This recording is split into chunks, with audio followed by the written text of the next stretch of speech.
We are heading back to school in this morning's Consumer Confidential. We have a roundup of resources to help parents and kids get into the groove. So senior consumer investigative correspondent Vicky Nguyen is here with ideas for students of all ages. Vicky, good morning. Good morning. Let's groove, Dylan. Let's groove. I was reading the notes for this segment, and I ripped it out and set it aside because it's all the stuff I want my kids to see before they head back to school. So talk to us about the little kids. I'm so glad you brought that up. Everybody at home, get your camera ready, or if you're good with notes, write them down, because there are a lot of apps we're going to throw at you. First, if your child loves math or maybe wants a little boost with math, Math at Home is a really great website that is going to help them with all kinds of activities, fun games that teach them how to problem solve, all kinds of things that you can actually search too, like geometry, fractions, decimals, that kind of thing. For different ages. For different ages. Now, from pre-K to 6th grade, ABCya and FunBrain are two great sites. This one actually goes all the way up to 8th grade. Hundreds of activities, resources, worksheets, even books online that your kids can read, and video, and they cover all kinds of subjects.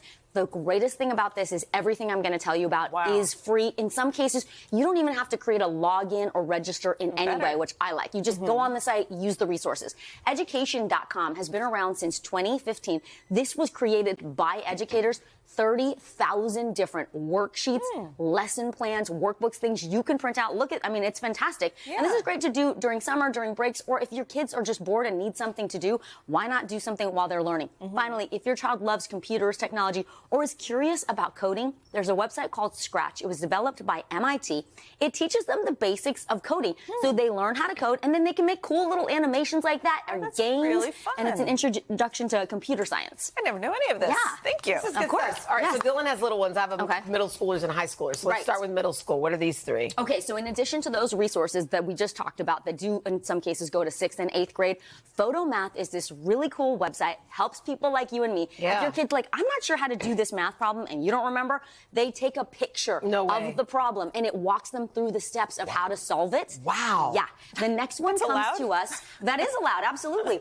And also, they're teaching math so differently. I know. And I also think if you're in an area where you may not have a tutor, absolutely, it makes it a fair playing field. And that's what all of this is about, helping yourself. FET, this comes to us by way of Mr. Todd Block. He's a middle school science teacher in Michigan. He likes this website created by the University of Colorado. Look at this.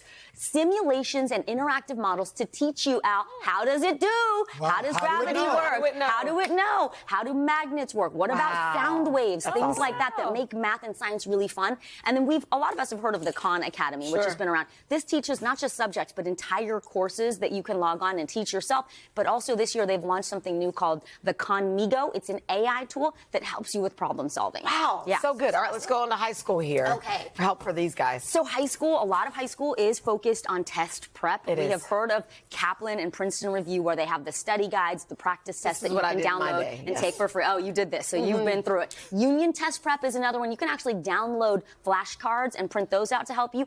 Varsity Tutors does the test prep, but they also do all of the subjects that you're studying in high school. Oh, you have done it. Okay, you're on it. Over the summer. I love this. Something that parents and students should be aware of, plagiarism, right? It is an issue with AI and ChatGPT and all of this. So Grammarly, Scribbr, and Playgram. If you want to check, or your child just wants to make sure they're not going to be dinged for lifting something that they may have read, they can drop the text into any of these websites, and it will tell you, is this original, or hey, you kind of got this from some book that you read. Just as quickly as we had the AI technology to help kids with essays, there's more technology for teachers to make what's sure. going on. Yep, that's okay, good. so what are some great overall resources for students and for parents? Okay, we're going to talk about today.com. If you just search today.com parenting guide, the folks at the parenting part of our website have done an incredible job putting together all sorts of resources and guides for your kids, not just academically out, but to see how they're hitting their developmental milestones, physically, social interaction-wise. So that's a great resource, and it's all on today.com.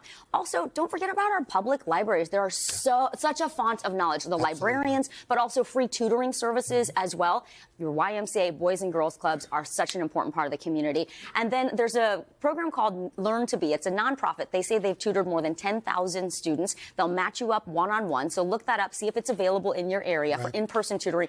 And then finally, and this is probably where you should start, is your school. Your kids' teachers and counselors, they know your children best, and they will know about the resources that are free and available in your neighborhood. And your librarian. Yes, I love our libraries. This is fantastic. Those are the very best. Really very helpful. Comprehensive. All right. Hey, thanks for watching. Don't miss the Today Show every weekday at 11 a.m. Eastern, 8 Pacific on our streaming channel, Today All Day. To watch, head to today.com/allday or click the link right here.